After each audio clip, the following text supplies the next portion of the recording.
Hello students, आज हम आर्थिक विचारों के इतिहास में मॉल्थस के आर्थिक विचारों का अध्ययन करेंगे। मॉल्थस का पूरा नाम थॉमस रॉबर्ट मॉल्थस था और उनके जो विचार हैं वह जनसंख्या के संबंध में विशिष्ट स्थान रखते हैं। एडम स्मिथ के बाद अर्थशास्त्र के क्षेत्र में मॉल्थस का दूसरा स्थान है। रिकार्डो एवं मॉल्थस समकालीन परंपरावादी अर्थशास्त्री थे।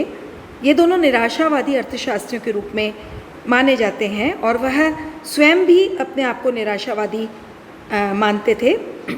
मॉल्थस को निराशावादी अर्थशास्त्री कहने के जो कारण हैं वो सबसे पहला ये है कि लाभ के संबंध में उन्होंने जो विचार व्यक्त किए और उससे आभास मिलता है कि वे निराशावादी विचारक थे। उन्होंने स्पष्ट किया कि प्रतियोगिता और जनसंख्या की वृद्धि के कारण भविष्य में लाभ की दर घटते घटते शून्य हो जाएगी।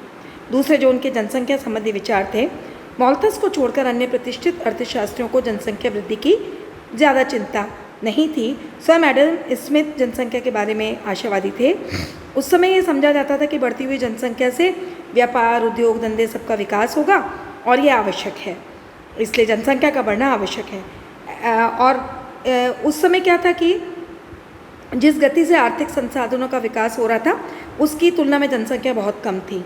और लेकिन मॉल्थस ने लॉ ऑफ डिमिनिशिंग रिटर्न्स के माध्यम से ये सिद्ध कर दिया कि खाद्यान्नों की तुलना में जनसंख्या इतनी अधिक बढ़ जाएगी कि चारों ओर भुखमरी फैल जाएगी और मृत्यु दर बढ़ने लगेगी। मॉल्थस के विचार स्वाभाविक आवश्यक थे और इन्हीं विचारों के कारण उन्हें निराशावादी अर्थशास्त्री कहा जाने लगा।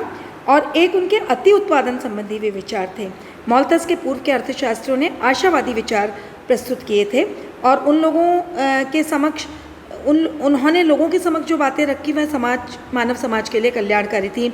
जैसे पूर्ण रोजगार की कल्पना करते हुए बताया था कि समाज में कभी भी अति उत्पादन नहीं होता है, परंतु मॉल्थस उनके विचारों से सहमत नहीं था और उन्होंने सिद्ध किया कि अनेक बातों के कारण अति उत्पादन और बेरोजगारी भी हो सकती है और यदि समय रहते हुए उन्हें नहीं रोका जाता तो समाज और राष्ट्र में अनेक बुराइयां आ जाती हैं। समाज और राष्ट्र उस बुराई की चपेट में आ जाता है और इसके परिणाम भयंकर होते हैं। और इसके अतिरिक्त मॉल्थस ने अनेक ऐसी बातें कही जिसके कारण कार्लाइल को यह कहना पड़ा था कि अर्थशास्त्र एक दुखमय विज्ञान है।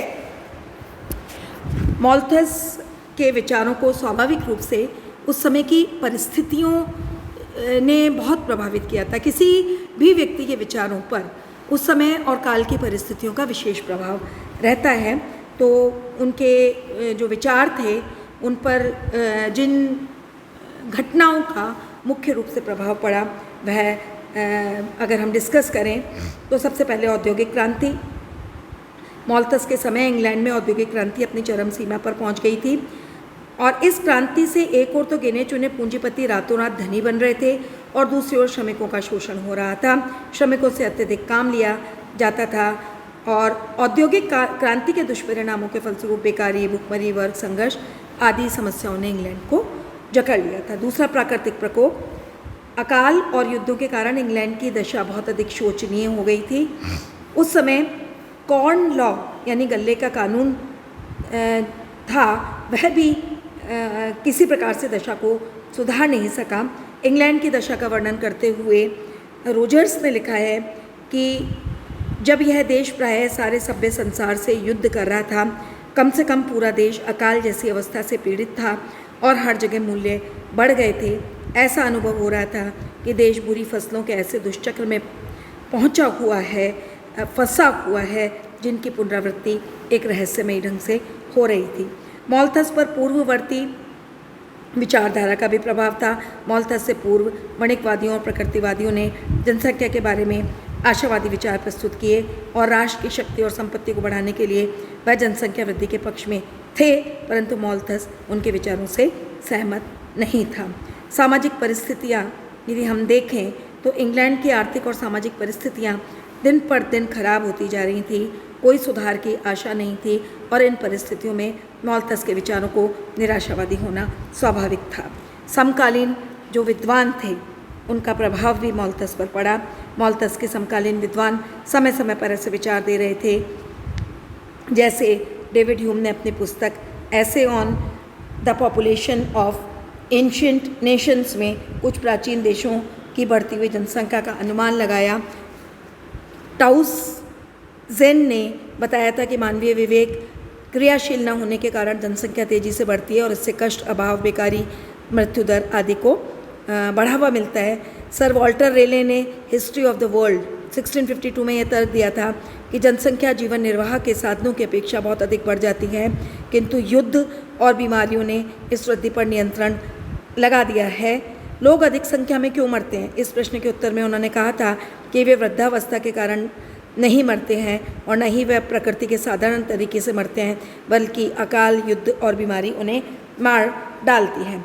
गॉडविन का प्रभाव भी मॉल्थस पर बहुत ज़्यादा पड़ा। हालांकि गॉडविन स्वयं आशावादी लेखक थे, वह आने वाले भविष्य की सुखद कल्पना करते थे। उन्होंने सरकारी हस्तक्षेप के विरुद्ध आवाज़ उठाई थी और जनसंख्या वृद्धि को उचित ठहराया था। मॉल्थस ने गॉडविन के विचारों का प्रतिवाद करने के लिए अपने जनसंख्या के सिद्धांत का प्रतिपादन किया था। गॉडविन के आशावादी विचारों के संबंध में मॉल्थस और उसके पिता में प्राय विवाद होता रहता था। पिता गॉडविन के विचारों के समर्थक थे, जबकि पुत्र मॉल्थस उनके तीव्र आलोचक थे। मॉल्थस के पिता ने देखा कि मॉल्थस उनके विचारों से किसी भी दशा में सहमत नहीं है, इसलिए उन्होंने युवक मॉल्थस को यह सुझाव दिया कि वह अपने विचारों को क्रमबद्ध रूप में लिखे और इसके परिणाम स्वरूप मॉल्थस ने जनसंख्या पर निबंध प्रकाशित किया था। यह पुस्तक गॉडविन के आशावाद को चुनौती देने के लिए लिखी गई थी, इसलिए उनकी शैली काफ़ी उत्तेजक है। इस प्रकार हम ये कह सकते हैं कि मॉल्थस का जनसंख्या सिद्धांत मुख्यतः गॉडविन के आशावादी विचारों के विरुद्ध एक प्रतिक्रिया थी। अब मॉल्थस के प्रमुख आर्थिक जो विचार थे वह अगर हम डिस्कस करें तो उनका जो पूरा ध्यान था वह जनसंख्या की समस्या पर केंद्रित था। सिद्धांत की सत्यता को कसौटी पर उतारने के लिए उन्होंने कई अन्य विचार भी दिए थे और इस प्रकार से हम बिंदुवार अगर हम देखें तो उनके जनसंख्या सिद्धांत की अगर हम चर्चा करें तो हम इस प्रकार से मॉल्थस के जनसंख्या संबंधी विचारों की चर्चा करने के पूर्व हम पहले ये देखें कि जनसंख्या के बारे में मॉल्थस से पूर्व प्राचीन काल में जनसंख्या के बारे में लोगों के क्या विचार थे, यानी जनसंख्या संबंधी विचारों का इतिहास पर हम दृष्टि डालेंगे। तो जनसंख्या की समस्या कोई नए युग की समस्या नहीं है, यह समस्या तो सभ्यता से भी अधिक प्राचीन है। इस समस्या ने प्राचीन काल से ही लोगों का ध्यान अपनी ओर आकर्षित किया है। समय के अनुसार इस समस्या के स्वभाव में परिवर्तन आवश्यक हुए हैं। विभिन्न विचारकों ने अपने देश, काल और परिस्थितियों के अनुसार इसके संबंध में अपने विचार व्यक्त किए थे। प्राचीन काल में बढ़ती हुई जनसंख्या को हालांकि अच्छा समझा जाता था। शक्तिशाली देश के लिए अधिक जनसंख्या होना आवश्यक था। प्लेटो मूर्खों और रोगियों की नसबंदी करवा देने के पक्ष में थे। वणिकवादी संपत्ति के अर्जन के लिए बढ़ती हुई जनसंख्या के पक्ष में थे, जबकि प्रकृतिवादी जनसंख्या के संबंध में किसी प्रकार के हस्तक्षेप के पक्ष में नहीं थे। भारत और चीन के दर्शन को यदि देखा जाए तो ज्ञात होता है कि इन देशों में जनमत सदैव जनसंख्या को बढ़ाने के पक्ष में रहा है। आर्यों ने तो यहाँ तक कहा था कि पुरुष पुत्र प्राप्ति के पश्चात ही स्वर्ग में प्रवेश कर सकता है और इस कारण से जनसंख्या की वृद्धि कई ऐसे कारणों से राष्ट्र जनसंख्या वृद्धि के पक्ष में रहे। प्राचीन काल में आए दिन युद्ध लड़े जाते थे। युद्धों में वही राष्ट्र विजयी होता था जिसके पास जनसंख्या अधिक होती थी। वही राष्ट्र सबसे अधिक संपत्ति का अर्जन करता था जहाँ पर जनसंख्या अधिक होती थी। परिस्थितियाँ बदलने के साथ जनसंख्या अभिशाप होने लगी और यही कारण है कि मॉल्थस को अपना निराशावादी दृष्टिकोण अपनाना पड़ा। और वैसे तो स्मिथ ने मॉल्थस के जनसंख्या के सिद्धांत के लिए यह कहकर पृष्ठभूमि तैयार कर दी थी कि जनसंख्या की मात्रा समाज की मांग पर निर्भर होती है। निर्धन लोग लोगों में पर्याप्त संतानें होती हैं, जब मजदूरी प्राप्त नहीं होती है तब निर्धनता के कारण इनमें से अनेक की मृत्यु हो जाती है। जब मजदूरी अधिक हो जाती है तो अधिकांश बच्चे वयस्क अवस्था में पहुंच जाते हैं। तो मॉल्थस के जनसंख्या सिद्धांत के पूर्व भी मॉल्थस से मिलते जुलते विचारों का जो जिनके विचार थे, अगर हम उनका नाम लें तो Benjamin Franklin, Robert Wallis, Joseph Townsend आदि विचारक मॉल्थस से मिलते जुलते थे।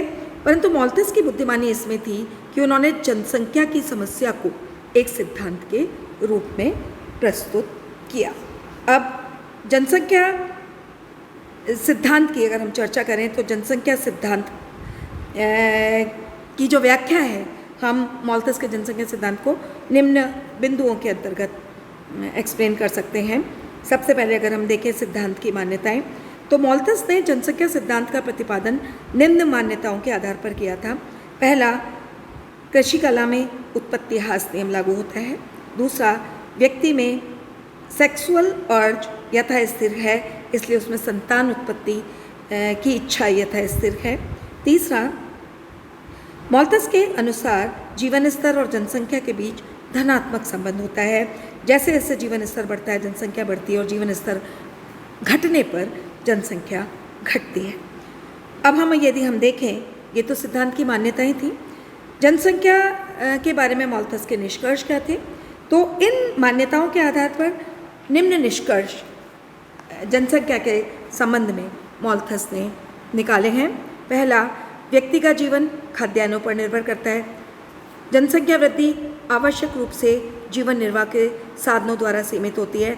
जीवन निर्वाह के साधन बढ़ने पर जनसंख्या भी बढ़ती है, और यदि उस पर शक्तिशाली कठोर नियंत्रण न रखा जाए तो डेफिनेटली जीवन निर्वाह के साधन बढ़ने पर वह बढ़ती है। इस संबंध में मॉल्थस ने एक सटीक उदाहरण प्रस्तुत किया है।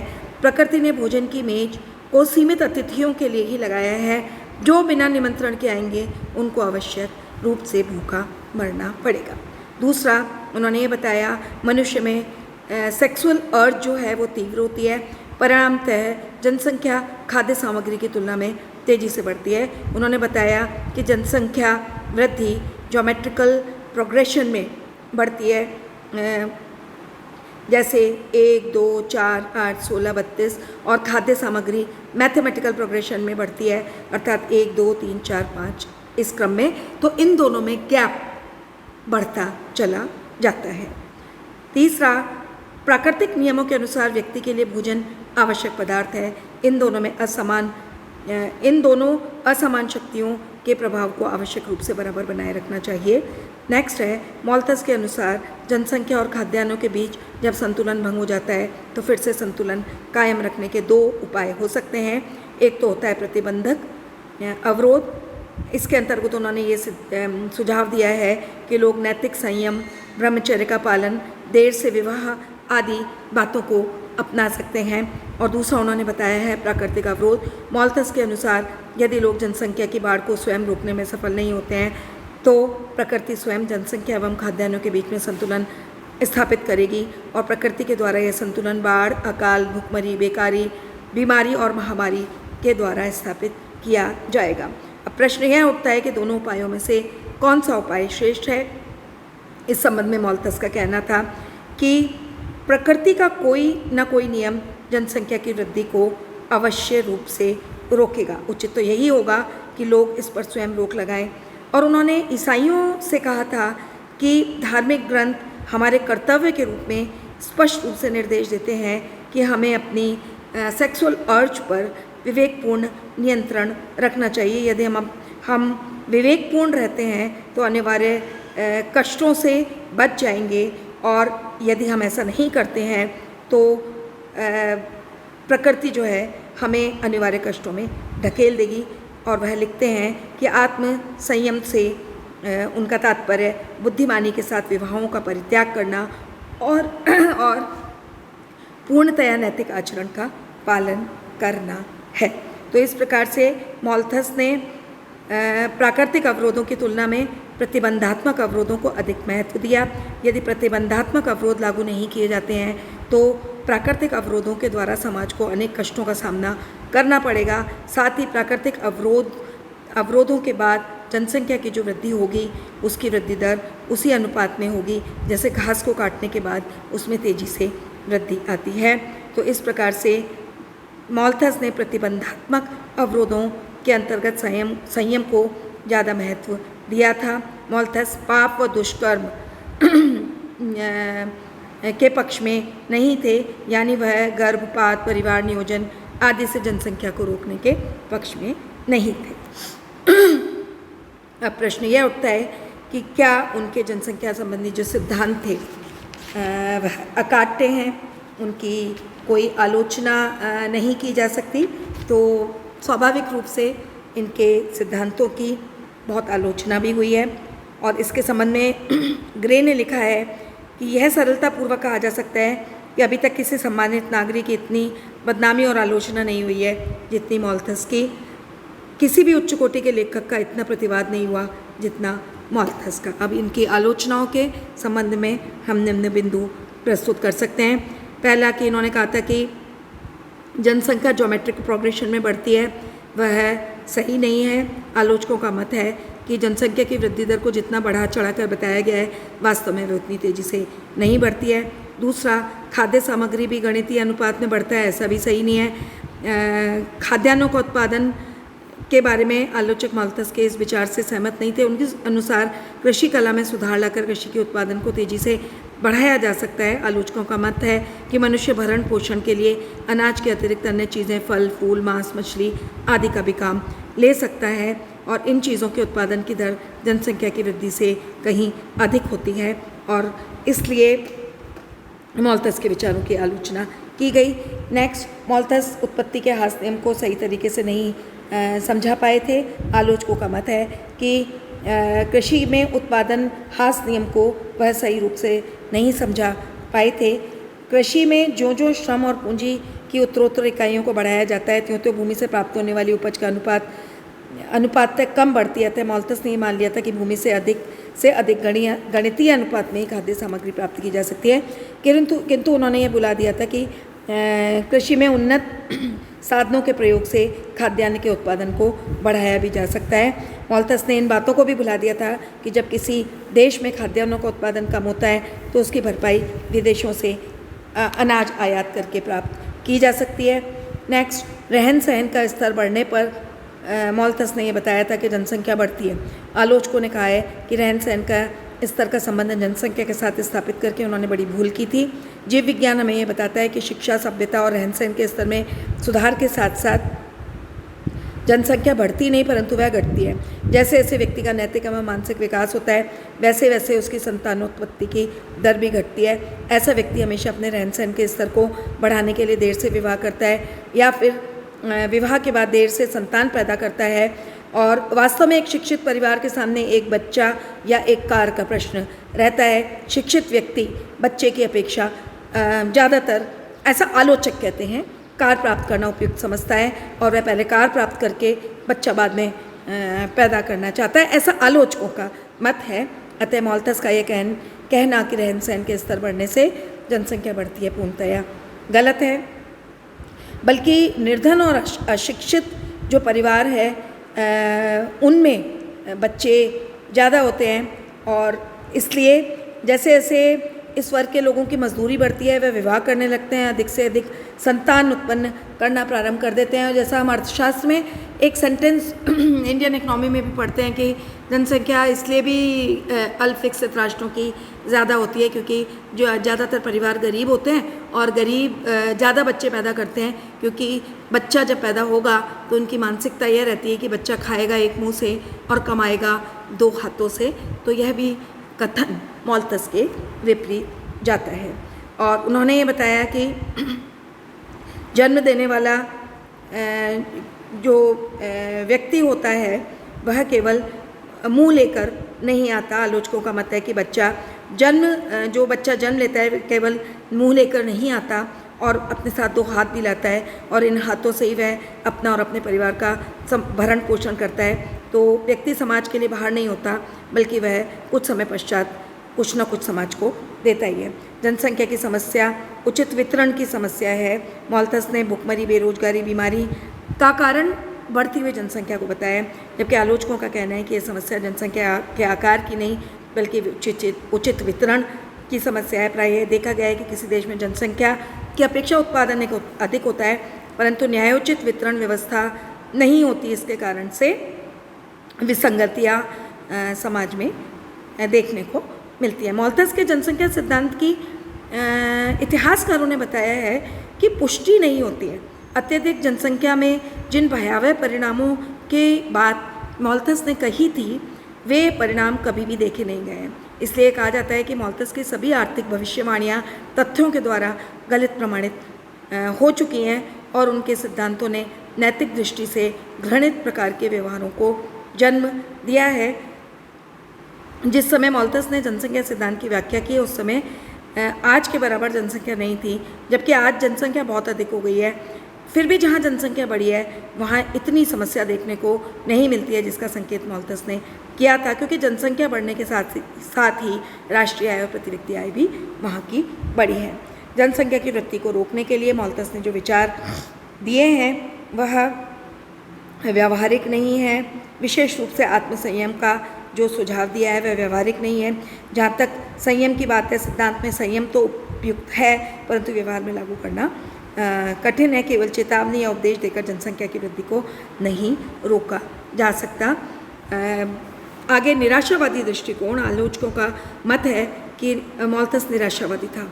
उसने कभी भी भावी परिवर्तनों के बारे में कोई दूरदृष्टि नहीं रखी, कोई आभास उनको नहीं था। उन्होंने इस बात की कल्पना नहीं की थी कि भविष्य में शिक्षा, विज्ञान, कौशल, कला में प्रगति होगी, स्त्री शिक्षा का विकास होगा, लोगों में सोचने समझने की शक्ति का विकास होगा, अपने रहन सहन के स्तर को लोग विकसित करेंगे और जनसंख्या को नियंत्रित करेंगे। इन सभी बातों का सही अनुमान न लगाने के कारण मॉल्थस में निराशावादी विचार घर कर गए थे और इस संबंध में हेने का यह कहना था कि वह यह जानता था कि क्या हुआ है, वह यह देख सकता था कि क्यों हो रहा है, किंतु अपनी परिस्थितियों से प्रभावित होने के कारण भविष्य में होने वाली घटनाओं के संबंध में उनकी जो दृष्टि है वह अनावश्यक रूप से धुंधली थी। अब मॉल्थस के साथ साथ ही एक नव माल्थसवाद भी सामने आया है और नव माल्थसवाद का जन्म मॉल्थस के जनसंख्या संबंधी विचारों के प्रत्युत्तर में हुआ था। मॉल्थस के अनुसार जनसंख्या खाद्यान्नों की तुलना में अधिक बढ़ती है। जब जनसंख्या और खाद्यान्नों का संबंध भंग हो जाता है तब प्राकृतिक प्रकोप, बीमारी, महामारी, भुखमरी आदि द्वारा ही जनसंख्या रोकी जा सकती है। और ये नव माल्थसवादियों का जो विचार है वे स्वयं को मॉल्थस के उत्तराधिकारी मानते हैं और उनके विचार मॉल्थस के निकट ही हैं। नव माल्थसवाद की प्रमुख लेखिकाएं थीं श्रीमती मैरी स्टोक्स और श्रीमती मार्गरेट सेंगर और इन्होंने जनसंख्या की बाढ़ को रोकने के लिए अपने स्तर पर कार्य किए हैं। बर्थ कंट्रोल के लिए नव माल्थसवादियों ने एक ऐसा आंदोलन खड़ा कर दिया जिसने विश्व के अनेक देशों, राजनीतिज्ञों, विचारकों, बुद्धिजीवियों, शासकों आदि के विचारों को प्रभावित किया।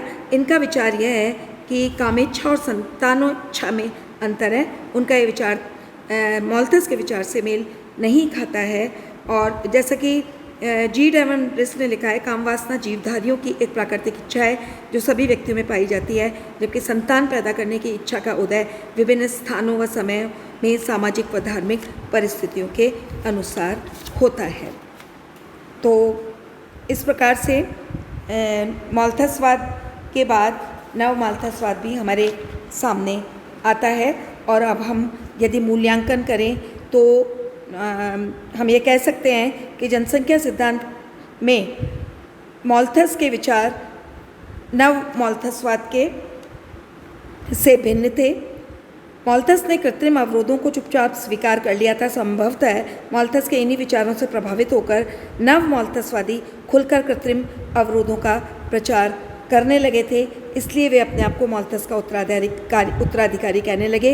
इसमें दो राय नहीं है कि आज मॉल्थस जीवित होता तो वह इस बात को आवश्यक रूप से स्वीकार करता कि आत्मसंयम जनसंख्या को रोकने का अव्यावहारिक तरीका है। यही नहीं, जनसंख्या की बाढ़ और आत्मसंयम से रोकने पर उतनी सफलता नहीं मिलती जितनी कृत्रिम उपायों से मिलती है। वास्तव में विश्व की जनसंख्या आज कई गुना होती यदि उसे कृत्रिम अवरोधों की सहायता से नहीं रोका गया होता। कृत्रिम अवरोधों से जनसंख्या की बाढ़ को तो रोका जा सकता है, परंतु इसके परिणाम भी भयंकर हो सकते हैं। संदर्भ में बर्ट्रैंड रसेल का कहना था कि इससे जनसंख्या के अति कम होने का भय तो है ही, साथ ही इस विधि के द्वारा मूर्ख, अज्ञानी, पंगु व मंदबुद्धि लोगों की संख्या बढ़ सकती है। इन उपायों का प्रयोग प्रायः शिक्षित और धनी व्यक्ति ही करते हैं, निर्धन नहीं, जिससे प्रथम श्रेणी यानी शिक्षित वर्ग की जनसंख्या कम और दूसरे वर्ग की जनसंख्या अधिक हो जाती है और यह दशा अत्यधिक शोचनीय है। धन्यवाद।